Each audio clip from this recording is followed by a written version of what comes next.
අයිබෝන් දරුවනේ. ඉතින් චූටි පණිවිඩයක් කියන්න ආවේ 2026 වසරේ මේ පෙබරවාරි වල විභාගෙ ලියන දරුවන් වෙනුවෙන්. තව දින කීපයක් තියෙන චූටි දින ගාණක් තියෙන්නේ. ඉතින් ඔයාලා හිතාගෙන ඇති කොහොමද අපි මේ දවස් කීපේ වැඩ කරන්න කියලා. ඒකට චූටි උපදේශයක් තමයි දෙන්න ආවේ. ඇත්තටම අපි හිතුවා විභාගය චුට්ටක් කල්යයි කියලා. මොකද දිත්ත සුලිකුණාටු ආව. ඒ නිසා චුට්ටක් කල්යයි කියලා. මොකද අපි ඇත්තටම රටේ ඉන්න විශාල ළමයි කොට්ටාසයකට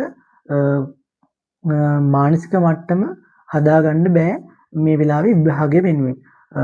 මට හිතෙනවා මේ කාරණා නිසා විභාගෙ ලේසි කරන්නත් බෑ. එක අතකින් විභාගෙ ලේසි කරන්නත් බෑ. ඒ විභාගේ පේපර් එකේ තියෙන ස්ටෑන්ඩඩ් එක ඒ විදිහට තියෙන්න ඕනේ. නමුත් ළමයින්ට යම් මොකක් හරි සහනයක් දෙන්න ඕනේ. ඒ නිසා මට හිතෙනවා ඇත්තටම මේ සැරේ විභාගය පසුගිය විභාගවලට අහපු ආසන්නතම ප්‍රශ්න, ඒ කියන්නේ මේ ළඟදී අහපු ප්‍රශ්නම නැවත දායි කියලා මට හිතෙනවා. ඔයාලා මේ ටිකේ කරන්න ඕනේ අවසාන අවුරුදු කිහිපය තුල අහපු ප්‍රශ්න ටික නැවත බලා ගන්න ඕනේ.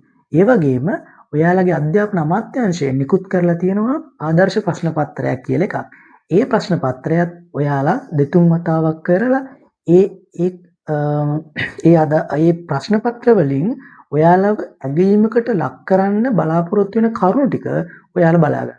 මට හිතෙනවා ඒ කරුණු වලට සහ අවසාන අවුරුදු කිහිපය තුල ඇගීමට ලක් කරපු කාරණා ටිකම මේ සැරේ විභාගෙට කියලා. එහෙනම් දුවේ පුතේ ඔයාලා මේ වෙලාවේ ඒ ආදර්ශ ප්‍රශ්න පත්‍රය සහ අවසාන අවුරුදු කිහිපය තුල අහපු කාරණා ටික, විෂය කාරණා ටික හොඳට ඔලුවට දාගෙන යන්න ඔයාලට පුළුවන් විභාගය කොට දාගන්න. එහෙනම් මම ඔයාලට සියලු දෙනාට ප්‍රාර්ථනා කරනවා හොඳට විභාගය ලියලා හොඳ ප්‍රතිඵලයක් ගන්න.